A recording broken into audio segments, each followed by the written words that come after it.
Now, during TennoCon, Soulframe was described by Steve as a cozy MMO, or cozy action RPG, not grim dark, but cozy. So here we are, cozily throwing a sharp object at someone. Isn't it nice? Cozily setting this guy on fire. Quick, get the marshmallows, kids! Don't forget, we can also cozily kick this guy into a chasm. You like cozy spike traps? Cozy explosions? Oh, and here we have our nice cozy pet wolf or doggo and his favourite chew toy. Never mind, he lost it. Then there was this thing. By sun's arse, I would cozily kick this into the chasm if I could. Give us this option. So I think it's fair to say their idea of cozy and mine are completely different. Now, the showcase for Soulframe ran for about 17 minutes and it had a lot of information. It's set on the open world island of Midrath to begin with. Soulframe, we're told, is the mirror universe to Warframe, where some elements of the game's systems and mechanics will be very familiar to us, but other elements will be brand new. It is going to be co-op, it is going to be free, and where Warframe is fast-paced sci-fi with guns, Soulframe is a slow-paced melee combat game in a fantasy setting with plenty of dodging and parrying. But it's not a Soulsborne game, right? Regardless of it having souls in the name. If anything, it's quite light in that respect. Now, in Warframe, you switch between Warframes for different abilities and whatnot, but with Soulframe, you're going to change pacts. The pacts that you make with the beasts that you find out in the open world of Midrath. These will alter your abilities, and these are what you will change between whenever you're going out into the open world. Now, there was a Tempest one, there was a Fey one, and there was an Erangel one during the showcase, which I think is the Wolf one. And at the end of the showcase, when we saved Deer, it gives us a new pact as well. And a new sword, I think. Each pact seems to change your character's metal arm as well. Now, the game also had changeable fashion with armor, helmets, and so on. So soul fashion looks like it's going to be a thing. You can customize your skills by seeking out your ancestors and equipping them. They have stats like Blade, Archery, Athletics, and Arcanic.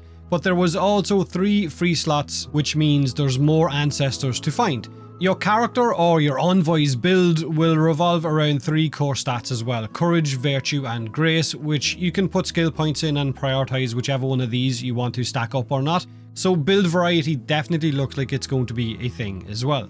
Now, during the showcase, after running around the open world for a while and fighting a few enemies and then talking to that little snotball, they jumped into a well, which was an entry point into a dungeon called Dermak Undercity, and visually it looked absolutely great. Each dungeon has a randomness to it as well, with a wandering soul or a group of wandering souls walking around them, which you can interact with to gain a fort ability. We've seen them doing this and gaining a flaming sword to set enemies cozily on fire. So the wandering soul mechanic is very, very nice indeed. However, I will say this, there was a lot of communication static, similar to Warframe, as in your ancestor Orlick seemed to speak way too much, kind of like Ordis or Lotus in Warframe. Hopefully maybe that gets toned down a little bit, or only happens when you first enter a specific dungeon location for the first time, just for lore's sake.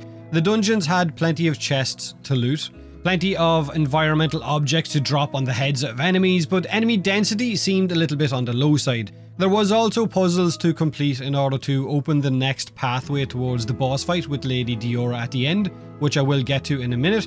This is the Nightfold on the Silver Sea, a world between worlds, basically Soulframe's version of your Lisette in Warframe, your base if you will, and eventually it will be a bustling area or a bustling village full of your ancient ancestors as you find their souls out in the open world of Midrath.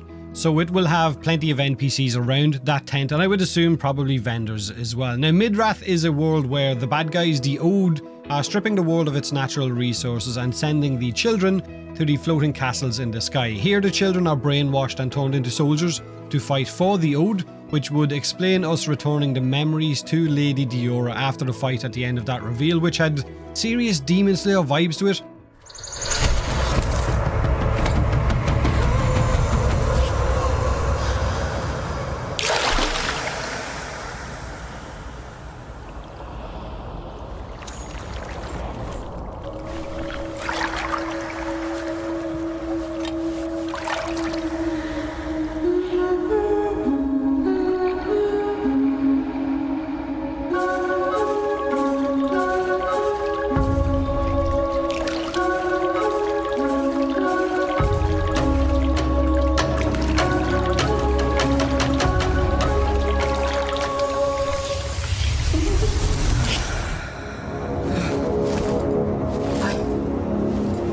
I know this. Son. What evil grasp have I? Reminding them of who they were before they were mind controlled. So Lady Diora was a child who was friends with the little deer, as we seen in the cutscene, which I think then turns out to be the stag at the end that she's trying to capture and send up to the ode in the castle in the sky. But after you defeat her, she remembers who she was, and then the tormented stag gives you the reward of his pact at the end when you free him as well, which gives you the new arm and the new sword as well. Now overall, the art style and the environmental settings in Soulframe during the showcase looked absolutely great. The audio was on point, the music was great. The combat did look like it still lacked a bit of weight behind some of the attacks, and especially when you were getting hit as well, there wasn't much of a registration of you getting hit. There was a splatter of blood and that's about it. And the character's movement seemed a little bit stiff or sudden at times, but it was a prototype being shown off at TennoCon, and the game is still being heavily worked on, so I'm sure they still have a lot of fine tuning to do, and the difference between it now with this showcase and how it was shown off a year ago is huge, night and day difference. There is no release date set for Soulframe yet, or any kind of founders, packs ideas, or beta details, or closed beta, so I would assume that they're probably going to go media dark again, like they did after last year's TennoCon. They showed it off and then that was it until now, so maybe we won't see or hear anything about Soulframe until TennoCon again next year, when they're ready for another reveal or another showcase, or maybe it'll be sooner, we don't entirely know. So with more dev time, it definitely has the potential to be a really good game, more for us to jump into. More free-to-play games similar to Warframe are always going to be welcome, more options to jump in between different ones, so if you get burnt out on one, you can jump into the other and vice versa. I do feel like our Tenno combat in Warframe will definitely benefit from Soulframe as they continue to tweak it and change it, which is definitely a good thing. But if, like me, you're someone who is looking for a cozy action RPG where you can throw sharp objects at people in a cozy way, cozily set them on fire to get the marshmallows, don't forget you can kick them off the edge, you can get the spikes to drop on top of enemies as well, you can get your pet doggo to chew them in half, I mean all of the things that you would associate with cozy gaming. Then let me know in the comment section below what you thought of the showcase for Soulframe, what you liked or what you didn't like, whether you think it's close to release or not, how cozy you think it is. Have a great day, have a great week, and as always, thanks for watching.